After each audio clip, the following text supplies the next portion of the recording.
एक बार की बात है, अर्जुन ने श्री कृष्ण से विनम्रता पूर्वक पूछा, प्रभु, मुझे आज तक यह बात समझ नहीं आई कि दान तो मैं भी बहुत करता हूँ, फिर भी सभी लोग कर्ण को ही सबसे बड़ा दानी क्यों कहते हैं।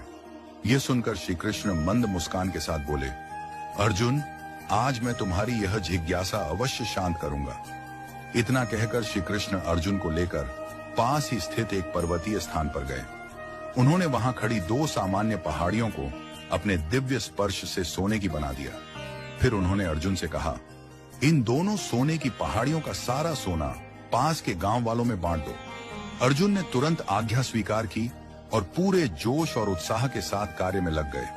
उन्होंने आसपास के गांव वालों को बुलवाया, उन्हें एक सीधी पंक्ति में खड़ा किया और बारी बारी से सोना देना शुरू किया।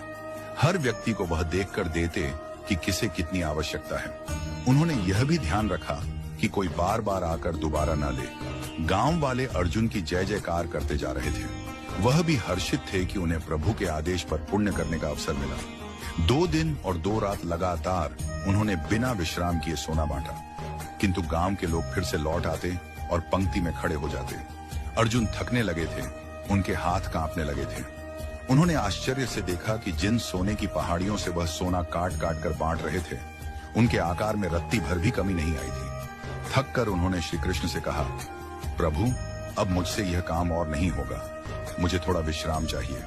श्री कृष्ण मुस्कुराए और बोले, ठीक है अर्जुन, तुम अब विश्राम करो।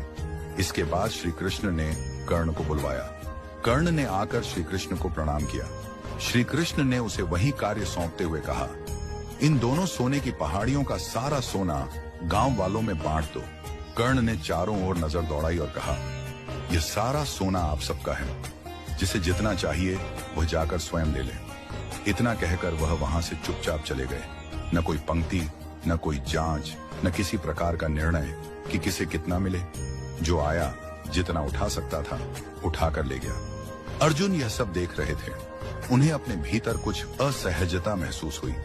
उन्होंने श्री कृष्ण से पूछा, प्रभु, ऐसा करने का विचार मेरे मन में क्यों नहीं आया। श्री कृष्ण गंभीर स्वर में बोले, क्योंकि अर्जुन, तुम्हें दाता होने का भाव आ गया था। तुम तय कर रहे थे कि किसे कितना देना चाहिए। तुम्हारे भीतर कहीं न कहीं यह विचार था कि लोग तुम्हारी प्रशंसा करें, तुम्हें पुण्य मिले, तुम्हारा यश बढ़े। जबकि कर्ण ने स्वयं को माध्यम मानकर दान किया। उसने न किसी पर कृपा जताई, न किसी से प्रशंसा चाही। वह सिर्फ देना चाहता था, वह भी बिना किसी आग्रह, अपेक्षा या नियंत्रण के। सच्चा दान वही है जिसमें देने वाले के मन में अहंकार का लेश भी न हो। जहां मैं और मेरा मिट जाए